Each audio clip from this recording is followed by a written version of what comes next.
Again, in Edmond Gruss's book, Jehovah's Witnesses and Prophetic Speculation, we're in chapter 5, covering the predictions, this time, of the period 1920 to 1929.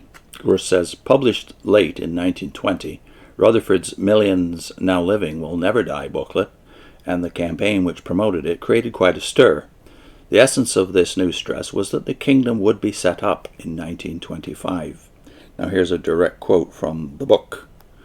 Based upon the argument heretofore set forth, then, that the old order of things, the old world, is ending and is therefore passing away, and that the new order is coming in, and that 1925 shall mark the resurrection of the faithful worthies of old and the beginning of reconstruction, it is reasonable to conclude that millions of people now on the earth will still be on the earth in 1925. Then, based upon the promises set forth in the divine word, we must reach the positive and indisputable conclusion that millions now living will never die. Gruss comments, after the quotation and explanation of Isaiah 35 verse 10, Rutherford looked to the immediate future. And this also is from Millions Now Living book, page 105. The other one was page 97, by the way. Here's the quote. This is the golden age of which the prophets prophesied and of which the psalmist sang, and it is the privilege of the student of the divine word today, by the eye of faith, to see that we are standing at the very portals of that blessed time. Let us look up, lift up our heads. Deliverance is at the door. The booklet and the campaign made many new converts, but as 1925 approached, Rutherford became less sure of his predictions, and by early 1925 he had acknowledged the failure of his expectations. In 1929, with the publication of Life, attention was switched from the 1925 failure to a new issue. The premise of this new book was that the time of the end was very close because the Jews were returning to Palestine. And here's a direct quote from the book Life, page 170. If the end of 1925 marks the end of the last 50-year period, that is the Jubilee, then it follows that we should expect the people to begin to receive some knowledge concerning God's great plan of restoration. The Jews are to have the favors first, and thereafter all others who obey the Lord. Not mentioned here is that actually Rutherford had published a book back in 25 called Comfort for the Jews.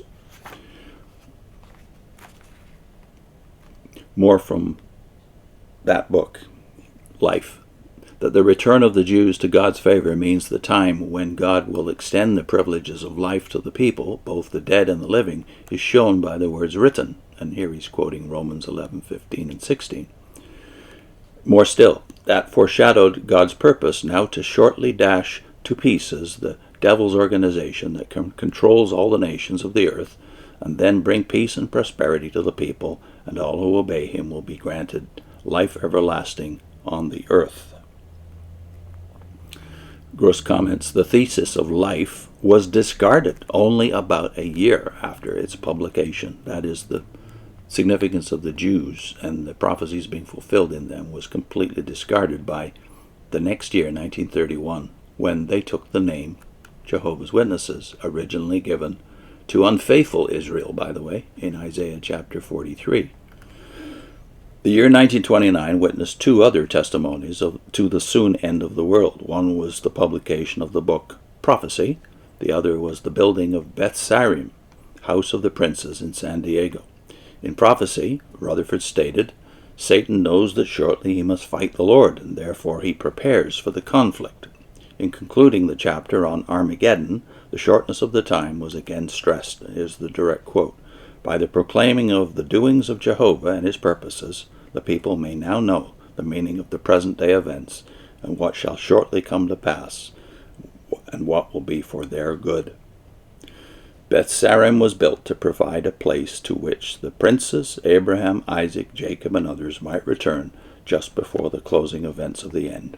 The San Diego Sun of March 15, 1930 reported, quote, The 7 famous men will not have long to rest at their San Diego estate, because they soon will lead the forces of the Lord to vanquish the minions of Satan at the Battle of Armageddon, Rutherford believes.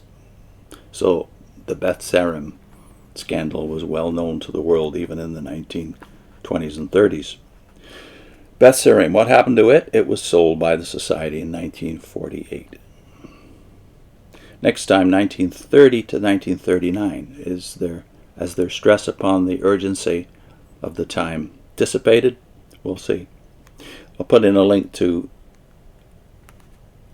a little video we did on that book by Rutherford, Prophecy, where he dumps on the Russellites and calls them the evil slave, and has nothing kind to say about the people who are being loyal, after all, to the man who, until recently, Rutherford himself had insisted was the faithful and discreet slave himself. See you soon.